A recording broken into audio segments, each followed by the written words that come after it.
What's up, quality geeks? Hope you're doing awesome. Today we'll take a look at the cultural challenges faced by an Agile tester. Let's do a quick recap of the last chapter.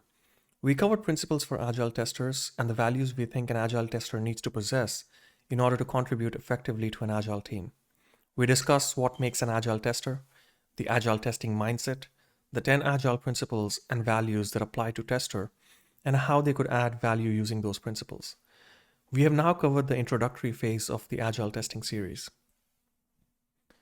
Many organizational influences can impact the project, whether it uses an agile or a traditional phased or a gated approach. Organizational and team culture can block a smooth transition to an agile approach. In this presentation, we will discuss cultural factors that can directly affect a tester's role on an agile team. An organizational culture is defined by its values, norms, and assumptions. An organization's culture governs how people communicate, interrelate, and make decisions. Agile teams are best suited for organizations that allow for independent thinking. For example, if a company has a hierarchical structure and encourages directives management style, then the agile teams will probably struggle in that environment. It's hard to change established processes, especially if people feel that they have a stake in the status quo. Each functional group develops a subculture and processes that meets their needs. They're comfortable with the way they work. Resistance to change is a well-known psychological phenomenon. Fear is a powerful emotion, and it is a natural emotion when confronted with uncertainty. Left unaddressed, it can jeopardize the transition to Agile. If team members feel that a new Agile process threatens their jobs, they'll resist the change. Consider an organization's quality philosophy in terms of how it determines the acceptable level of software quality. Does it tolerate poor quality? Does it take customers' quality requirements into account? Or is it just concerned with getting the product into the customer's hands as fast as it can? When an organization lacks an overall quality philosophy and pressures teams to get the product out without regards to the quality, testers feel the pinch. A team that tries to use agile development in such an environment faces an uphill battle.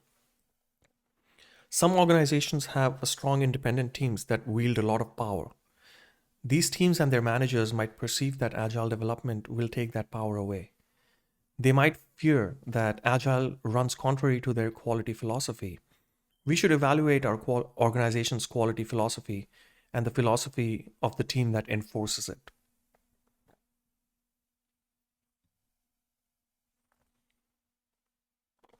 If an existing QA team has assumed the role of a quality police, its members usually enforce quality by making sure that code reviews are completed and bugs are religiously entered in the defect tracking systems.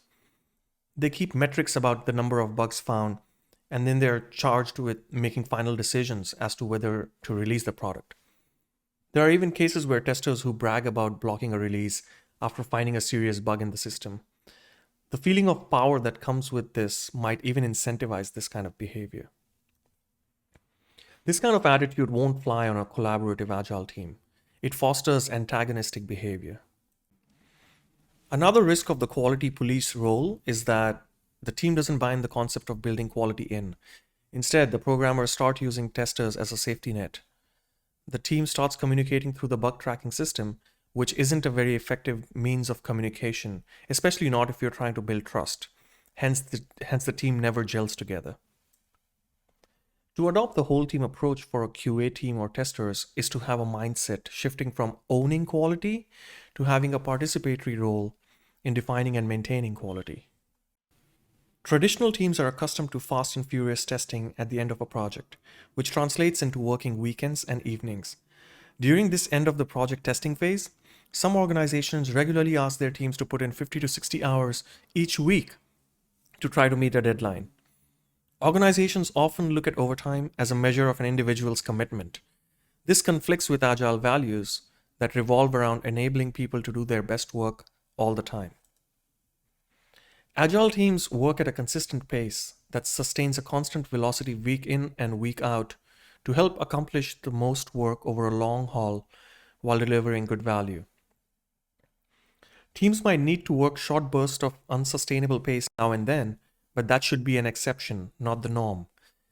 If overtime is required for short periods, the whole team should be working extra hours and not just the testers.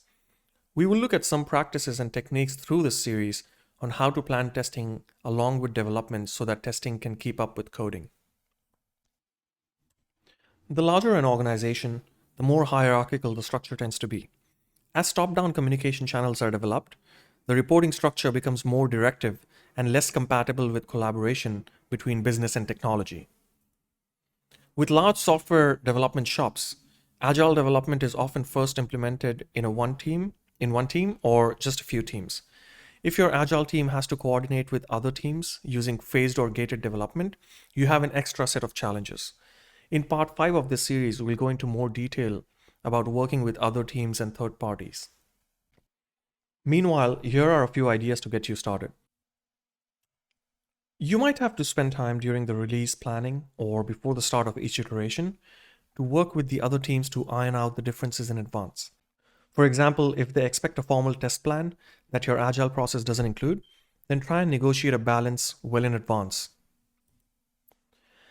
Now, this one is slightly controversial and might cause some trouble, but the bureaucratic wheels at large organizations turn so slowly that your team might have to figure out and implement its own creative solutions and work on getting it officially integrated with the officially sanctioned process. If you're a manager and you want your agile teams to succeed, then set them free to act and react creatively. Any change faces barriers to success. Organizational culture is no different. As we've discussed before, this one might be the largest obstacle to overcome. The first barrier for the testers is loss of identity. Testers cling to the concept of independent QA teams for many reasons, but the main reason is fear. The fear that they will lose their QA identity. The fear that if they report to a development manager, they will lose support and priority. The fear that they lack the skills to work in an agile team. The fear that they will eventually lose their jobs. Lack of training is another barrier. Often testers might be put on agile teams without sufficient training, and they might try to shoehorn their traditional practices within the agile team. It's important to set up the right training and coaching so that we set the testers up for success. Because not understanding agile concepts might lead to something called as mini waterfall phenomena, where we are squeezing traditional phases into shorter time. This results in the same problems where testers get squeezed in the end of an iteration and drags the testing into the next iteration. People might have had a bad experience implementing agile unsuccessfully in the past, so they might resist the change more vociferously. This may lead to an attitude of, quote, why should we do it again? Cultural differences among roles is another barrier, where everyone on the team might have to adopt to new ways of doing things. While introducing the change to Agile, the first stage may be complete chaos. Expect and accept perceived chaos as you implement the Agile processes. Explain the change upfront and set expectations. Talk about the fears. Use retrospectives to provide people with a safe space to talk about their fears. Let people know that it's normal to be fearful. Build vulnerability-based trust. Lead by example, opening up about your own vulnerabilities and encourage people to do the same. A critical success factor is whether the team takes ownership and has the ability to customize its approach. People can change their attitudes and perceptions if they are given the right help. A self-organizing team has to identify and solve its own problems.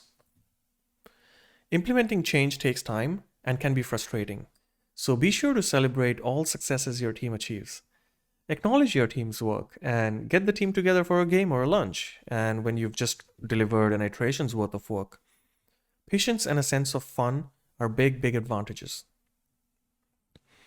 In phased projects, management gets regular updates and sign-off documents indicating the end of each phase. Upper-level managers might not understand how they're going to be able to track progress on agile projects.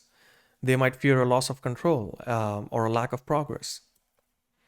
In waterfall projects, it's common to hear comments like, quote, this feature is 90% done, and we can hear this for weeks.